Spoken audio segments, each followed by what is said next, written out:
Hello, everybody. It's Saturday, the 11th of October, 2025. A little over 5 years ago, I did an interview with David Nasaw, a very distinguished American historian, on the million refugees left behind in Germany after World War II.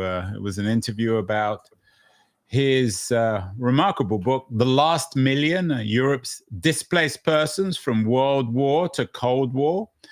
And David is back 5 years later with another magisterial historical work, The Wounded Generation, Coming Home After World War II. And David is joining us from 101st Street and Broadway in New York City. David, congratulations on the new book. It's out on Tuesday. Thank you so much. Delighted to be here. Did it take you 5 years? I'm assuming a huge amount of work on this. Yeah, it takes a long time. Part of it, the difficulty was that I did this work through COVID, and that required less travel, but a lot of preliminary work to find archives online and then arrange to have material sent to me. And I always take a long time to research and write. I don't remember a lot. My mind is fuzzy. So I've got to research and then write chapter by chapter and then go back and put it all together and establish the threads in the narrative. And curious that such a distinguished historian as you acknowledges that they have a fuzzy memory. Maybe the fuzzier the memory, the better the historian. When, of course, people will hear the title of your new book, The Wounded Generation, Coming Home After World War II, they will automatically think of another title of another book, another very influential book, Tom Brokaw's 1998 book, The Greatest Generation, about the generation that came home from war. I'm assuming, David, that if not a polemical quality, certainly The Wounded Generation is a reference to The Greatest Generation. Is that fair? Yeah, it certainly is. Look, Tom Brokaw was important because he placed a focus on the World War II veterans up until Reagan visited D-Day and gave a remarkable speech written by Peggy Noonan. The World War II veterans had been cast aside. Nobody talked about them.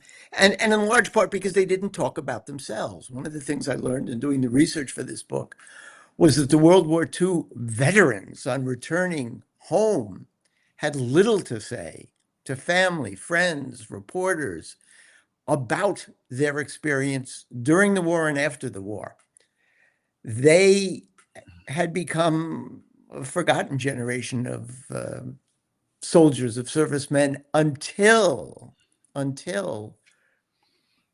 Reagan visited Normandy with a full contingent of press, followed by Tom Brokaw's books. Now, those books are important, and Reagan's speech was important, but it focused entirely on the heroism of the servicemen who fought and won World War II. And it did not pay attention to their homecoming. It did not pay attention to the lives they led, the difficulties they had in the transition from war to peace, from soldier to civilian. So, in effect, my book begins where his book left off. And I focused not on the heroism, though they certainly were heroes, but on what happens when they return, on PTSD, which was undiagnosed and untreated, on alcoholism, which was the only way to treat undiagnosed and untreated PTSD, on marriages that could not be put back together again. There were more divorces in 1946 than there had ever been before or since. On racial animosities, there were more lynchings in 1946 than there had been before that. On the difficulties these guys had living normal lives. As a historian, I try to put things in context. And one of the things we forget, Brokaw spent a little bit of time on it, is that these men had gone away to war having grown up in a decade of depression. 1939, 1940, unemployment rates were still above 20%. So when they returned, large numbers of them, a majority of them, feared that they would never get jobs, that the country would be embroiled once again in depression. And this was a major worry. How do you begin your life again if you can't get a job? And how do you begin your life if there's no house to live in for you, or apartment or dwelling for you and your family? The worst housing crisis this country has ever seen was the one after World War II. And why? Because no homes were built during the Depression years or during World War II. And there were other shortages as well. The veterans were not the only ones who were afraid. The home front, their wives, their loved ones, their friends, their parents, their siblings greeted them with elation that they had survived in one piece, but fear that they would not be the same. And they weren't the same. Yes, Building and a wall. incredible, and all this is particularly depressing, given that these were supposed to be the victors. God knows what it was like for, and I'm sure books have been written. Maybe you will write one day about soldiers coming home from the Eastern Front in Germany or something, or Italians, or of course the Japanese. Was there a big difference? Speaking of the Asian front versus the European front, David, between the generation coming back from Europe and those coming back from the Far East? There were different degrees of pain and suffering on both sides. This was a dreadful war, just a dreadful war. When you compare it, and we don't, I don't know that we get it. It was the longest war. Americans fought in this war for a longer period, more Americans for a longer period of time than any war before. In World War One, the average duration in uniform was less than a year. In World War II, it was almost 3 years. In World War I, about half of the draftees went abroad. In World War II, it was 3/4. In World War I, less than 6 months. The American troops spent less than 6 months in Europe. In World War II, the average time overseas was a year and a half, and for many, much longer than that. The difficulties, the soldiers in the Pacific suffered. They suffered from a variety of tropical diseases, which they brought home with them. They suffered from this sense that the Japanese were ruthless animals who didn't obey the rules of war. They suffered from being shipped from island to island. They suffered from a lack of support and lack of replacements and difficulties in communicating with home. And I think they suffered from poor leadership. On the European front, they suffered because of almost endless combat. The GIs and the Marines and the airmen, they went from North Africa to Sicily to Italy. It was supposed to be a brief time in Italy. It took a year. to get to Rome.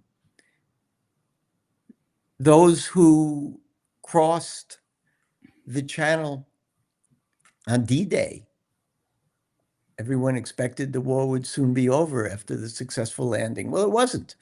It wasn't. Paris was easily taken, but the attempt to move, the invasion of Germany took forever. And the casualties in the last year of the war in Europe were greater than in any other year. The other thing that we forget is that there was a shortage of replacements, especially on the European front in the last year. And why? Because on the home front, we were, as a nation, in our war, munitions, aviation, tank, shipbuilding factories, we were equipping not only the American army, but the Soviet army and the British army as well. So we couldn't take all the able-bodied men that were needed to fight the war. And as a result, in the Battle of the Bulge, in the move through Germany, GIs were in combat on the front line for day after day, week after week, month after month, far longer than they would ever be again in any combat zone.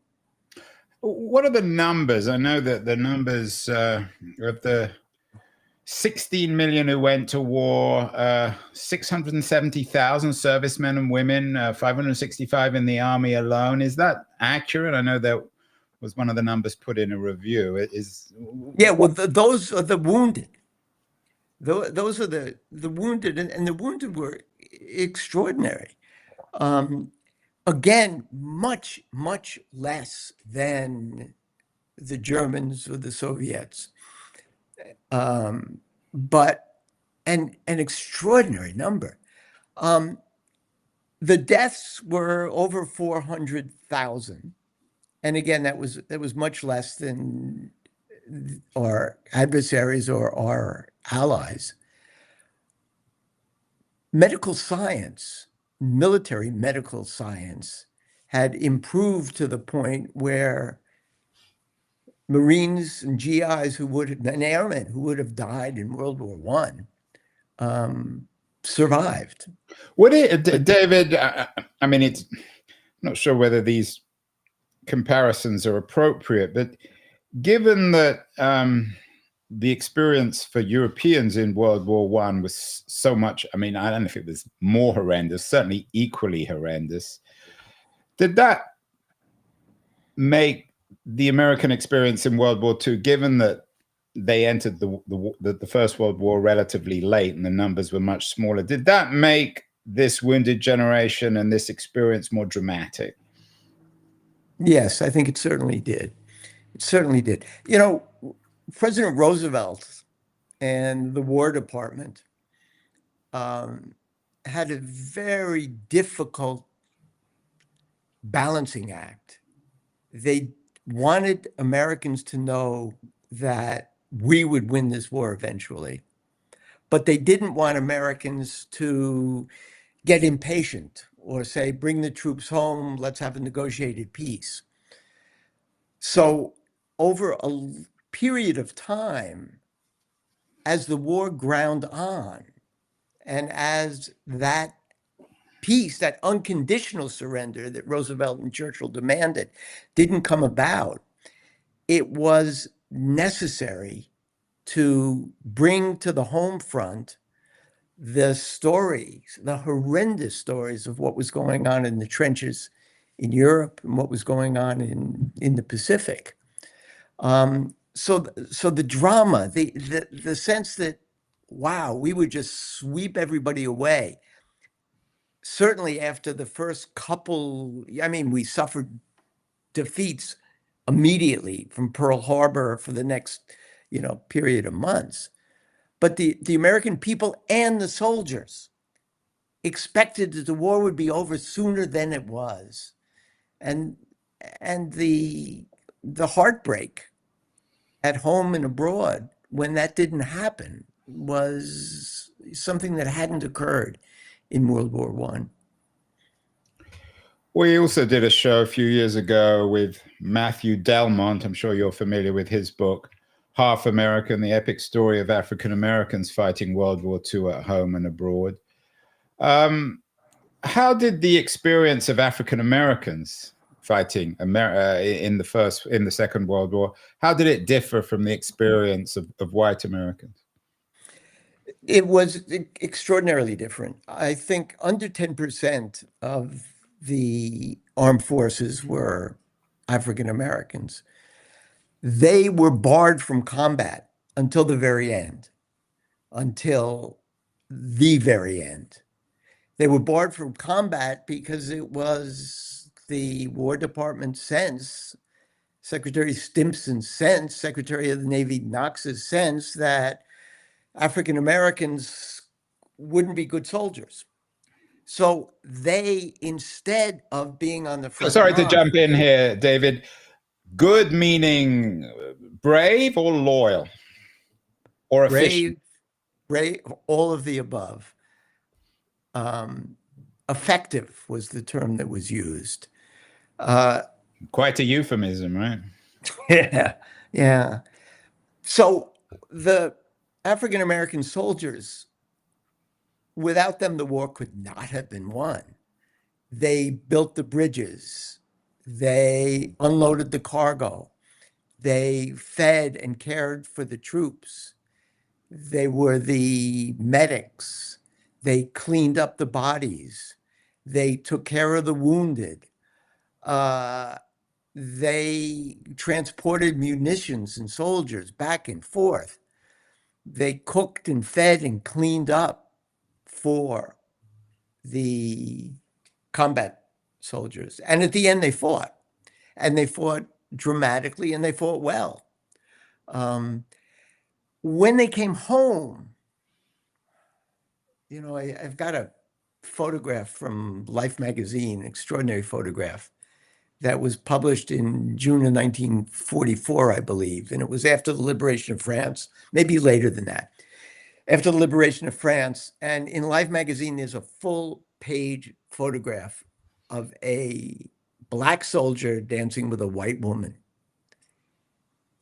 In the South, politicians, civilians, police forces understood that the African American who had worked on the farm as a sharecropper or done some sort of menial work, when he went abroad,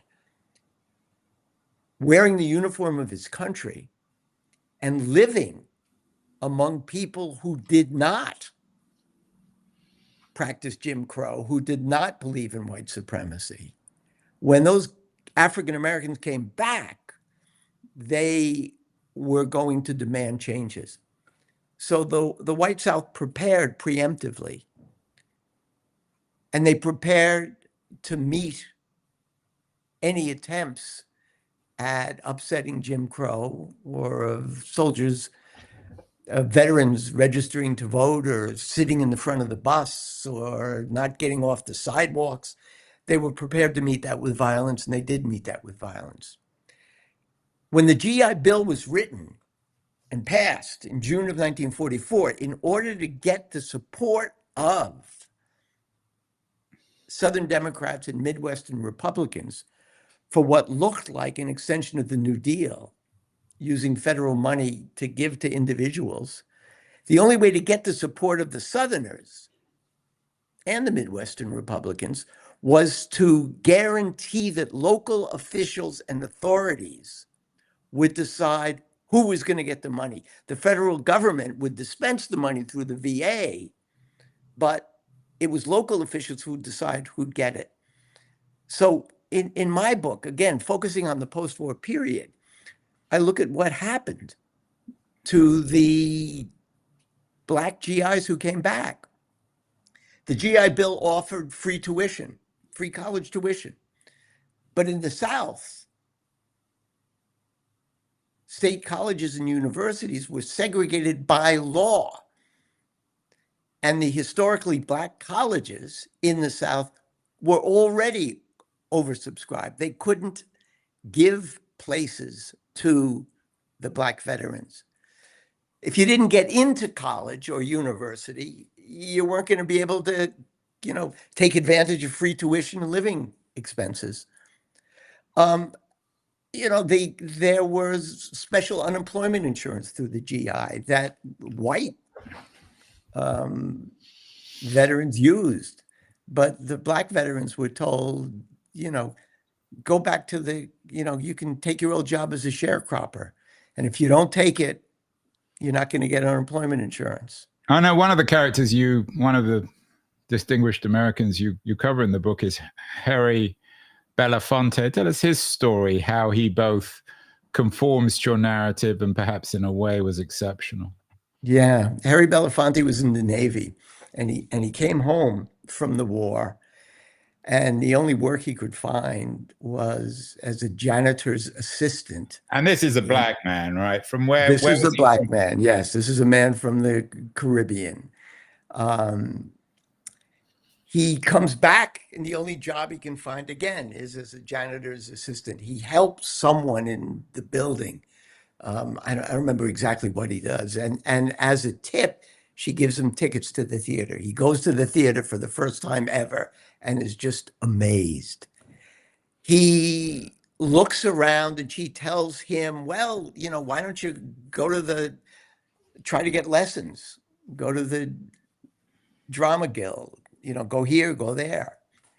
And he used his GI veterans benefits because he's in the North and in New York City to study acting and creates a career for himself.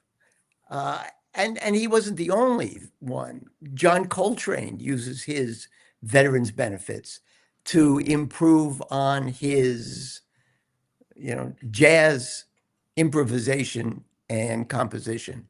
Tito Puente uses the GI benefits to go to Juilliard, okay? But these were the exceptions. These were the exceptions. These were Northerners who didn't go to colleges. They went to vocational schools through the GI Bill. You feature some writers as well. I mean, people who came back not perhaps with not with PSSD, but rather perhaps with ideas about the war, which they put pen to paper. Salinger, of course, Kurt Vonnegut, and also Joseph Heller, who in my view wrote the greatest of all the World War II masterpieces, Catch-22. What did Salinger and Vonnegut and Heller have in common, if anything? They had in common, they had never in their wildest imaginations, when they were in high school and as young adults, imagined that they were going to go off to war. Never. But when the time came and they were drafted, there they were. Salinger is an interesting case. My God, if you've read his short stories when he comes home, including A Fine Day for Banana Fish and a bunch of others in which he talks about the war, it's remarkable, incredible. A Perfect Day for Banana Fish is the name of the short story. Salinger came home and his daughter believes, and others believe, he had PTSD. He never talked about the war, his experiences in the war. He used his fictional characters in his short stories to talk about the terror, to talk about the trauma. In Perfect Day for Banana Fish, his stand-in commits suicide. Is that a feature, David, of PTSD, of not being able to talk about the war? Sometimes it's presented perhaps by people like Brokaw as some sort of heroism, but maybe it's almost like a psychotic condition. Having experienced this nightmare, you simply weren't able to talk about it. Exactly. The men who came back with PTSD And these Vonnegut, were millions. I mean, millions. Vonnegut may have as well. Heller claimed that he didn't, but I don't know. Uh, they came back, and Vonnegut writes this extraordinary book when he comes back. Slaughterhouse-Five, Slaughterhouse-Five, yeah. which is, yeah, I Well, mean, that's also, I mean, to compare Slaughterhouse-Five and Catch-22 is probably not particularly helpful, but an entirely remarkable book, isn't it? isn't it? It's extraordinary. And in it, he talks about time travel. Well, time travel is something that PTSD, it's not called time travel. It means that you can't live in the present, that you're continually in nightmares and flashbacks going back to your experience. That's what trauma is, post traumatic. You had the trauma in the source of the trauma in the war, and you live with it for the rest of your life. And the only way to get over it is to distract yourself from the war, to stop thinking about the war, to stop talking about the war, to never look at a film about the war, to lock yourself inside on July 4th so you don't hear the fireworks going off. So none of these guys write memoirs about their experience in the war until much later. Heller sort of does, but he makes light of it. He jokes. Right. And in And the an humor of Catch-22 is, I guess it's Central European. There's a kind of Kafka-esque quality to Catch-22, which is particularly memorable, isn't it? This isn't it attack on deep? military bureaucracy. Yeah, yeah. It's these are remarkable books. There are any number of poets who come back and they talk about what goes on. You know, in the post-war period, the number of veterans who try to come to terms with their experience in is remarkable. Jimmy Stewart Yeah, I was was thinking of Jimmy Stewart because he yeah, made a career after the war as being the most everyman of Americans, and I'm assuming that was a piece of what he brought back from the war as this kind of ironic quality. absolutely. But you know, when he came back from the war, every producer in Hollywood wanted him to star in the Jimmy Stewart story and to talk about his experience in the Air Force. And he wouldn't do it. He refused. Um, William Wyler, the great director who lost his hearing, he went on a bombing mission and came back and couldn't hear at all in one ear, thought his career was over. He made, I think, one of the greatest of all films, and one of the certainly the greatest post-World War II movie, Best Years of Our Lives. Mm. And he recaptured, or he transmitted the traumas of war into art and did so brilliantly. It's a film worth watching over and over again. And it's true. It's true to life because Wyler lived it. And he knew what he was talking about. Jimmy Stewart was, I think, a conservative. I can't remember if he was close to Reagan or to Nixon. Did these men, and I know it's hard to generalize, but given the Cold War erupting immediately after the Second World War, given, I guess, what some certainly on the European front had experienced of the Soviets, did they bring back an anti-communism? Was that one of the features of coming home? I mean, some of them must have, at least in the before going, must have been isolationist. Did they come back more as internationalists? I mean, obviously, people like Vonnegut and Heller were ambivalent at best about the idea of war.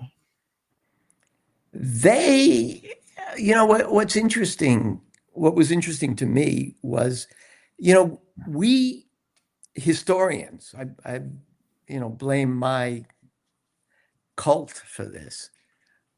We have forgotten or don't write about the period from 1945 to 1950. We go right from the war to the Cold War. Now, the Cold War is brewing all through the 40s. But it doesn't really take off until Korea, which is, 5 years after World War II. These guys came back, and for a period of time, those who had fought on the European front came back with no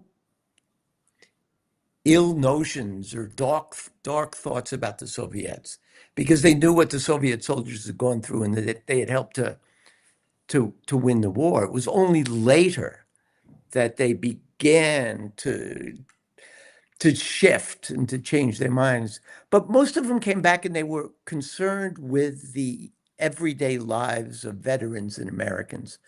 Joe McCarthy, Lyndon Johnson, Richard Nixon, Jack Kennedy, Bob Dole. These were only some of the veterans who came back. Kissinger as Bob well. Kissinger, absolutely. Before we get to I want to come to the politicians in a second. But what about the experience of those Americans who had liberated the concentration camps? Did they come home particularly wounded? What do you write about those American soldiers in there? There were two groups of soldiers and airmen who suffered the most. Those were the prisoners of war. There are about 130,000 of them. And those in the Pacific suffered incomparably more than those in Germany. And the second group is those who liberated the camps or visited the camps afterwards. Eisenhower, to show the servicemen before the VE Day in May and after VE Day, made a point of bringing as many soldiers as he could to see the camps. So it was not simply those who had been there in the early days and liberated the camps. It was, lots of soldiers on the European front visited the camps, and they never forgot it. They never got over it. Whether they were Jewish or whatever their religion, or not Jewish, the horror stayed with them.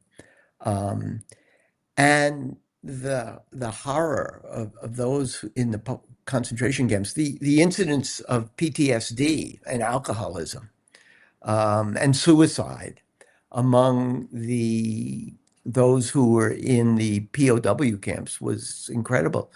Kurt Vonnegut, his sense of, I don't know what we call it, of dark whimsy. He was quickly taken prisoner in the Battle of the Bulge, I think it was, and spent most of the war or his time in Europe in a prisoner camp in Dresden, where part of his job was to bury civilians and German soldiers after the Allied bombings of Dresden. And Slaughterhouse 5 is about the bombing. Yeah. Isn't it? Now, how do you get over that? How do you do one of two things? If you're an artist, you can write about it. If you're not an artist, you do your best to forget about it and not to talk about it. My father was a medical officer. He was a lawyer by trade, but they didn't know what to do with him because he couldn't type. So they made him a medical officer, and he ran a hospital in Eritrea. And something happened. I don't know what, because he wouldn't talk about it. And when I asked questions, it was clear he didn't want to talk about it. All I know is he came home with a heart condition, an alcoholic, addicted to cigarettes. He eventually rather quickly got off the booze because my mother said she was leaving and taking us with her if he didn't stop drinking. But he never stopped smoking. And the GIs, 68 billion cigarettes were distributed to the men overseas in 1944, and 114 billion were in the pipeline for 1945. So scores of veterans came back There's a book, nicotine. yeah. There's a book in that. And what about the men who came back from particularly from the Asian front in their response to the dropping of the nuclear weapons? Were they pretty sympathetic to the decision? Were they ambivalent? No, they were delighted. They were delighted. I mean, if you polled all the soldiers and everybody in the military, they applauded the end of the war. All the soldiers who had been in on the European front, 90% of them were brought back to the United States, but not for good. They were on their way to Japan. They were given a month off. They came back Right. to the United States, trained, and they were going to go to Japan.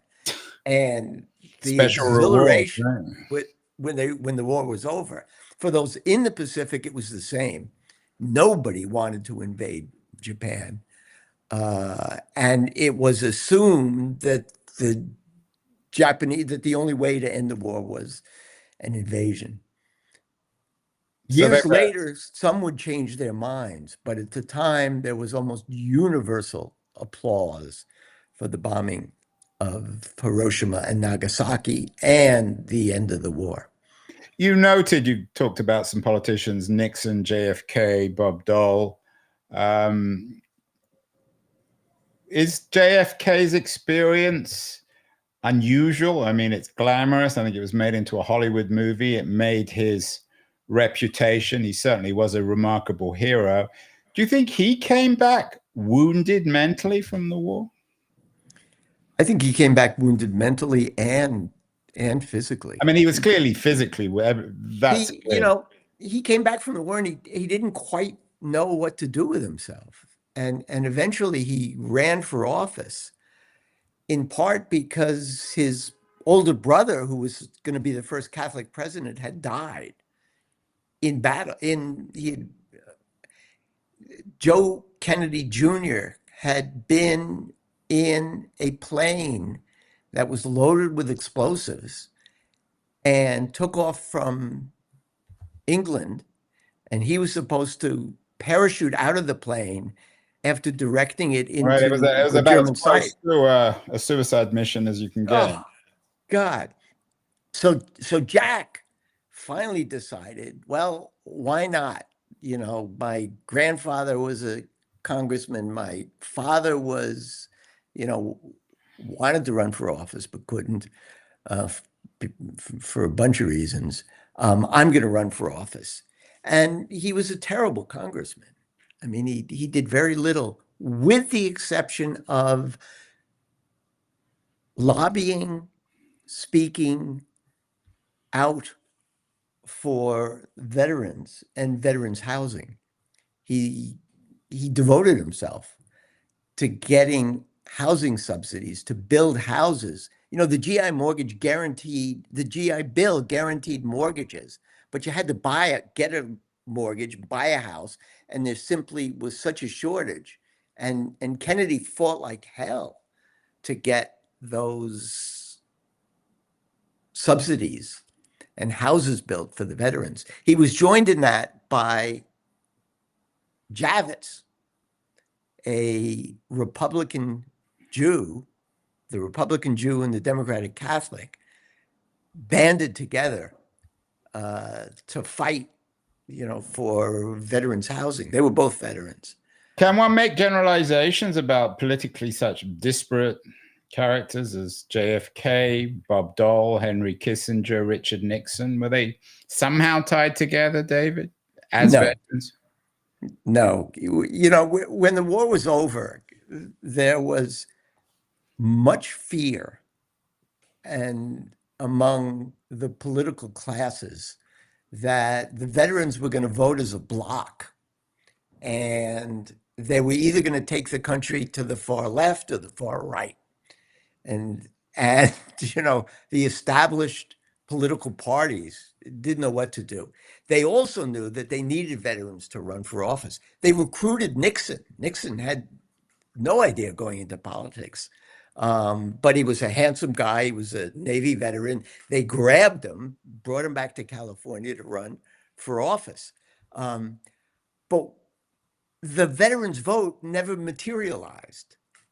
Republican veterans voted Republican, Democratic veterans voted Democratic.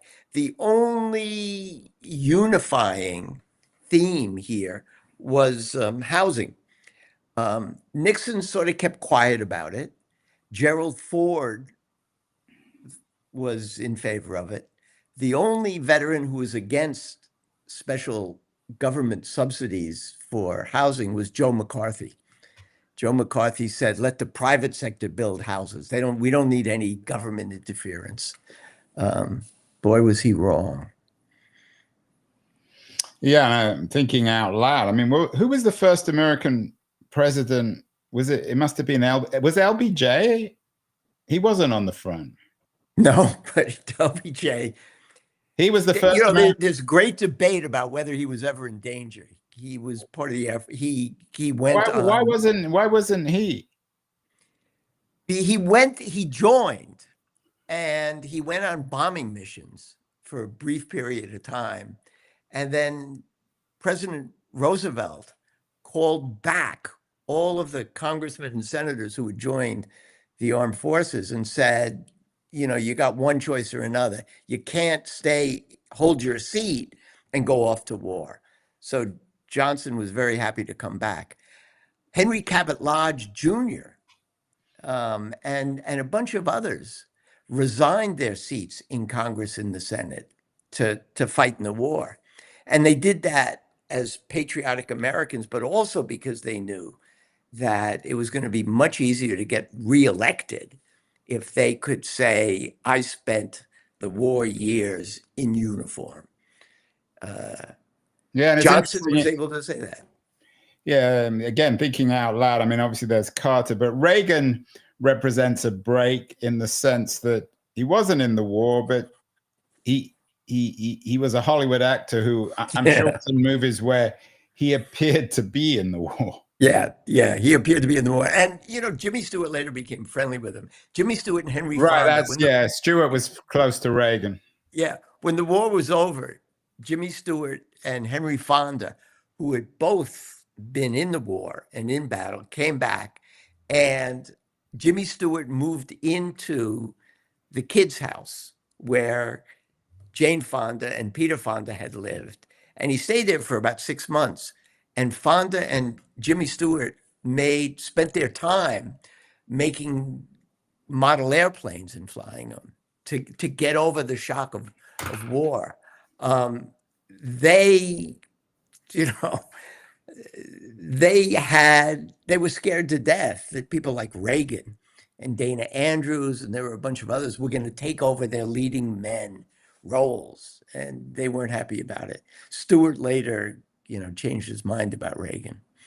Finally, David, so it was a wonderful conversation, and you're a remarkable biographer of this generation.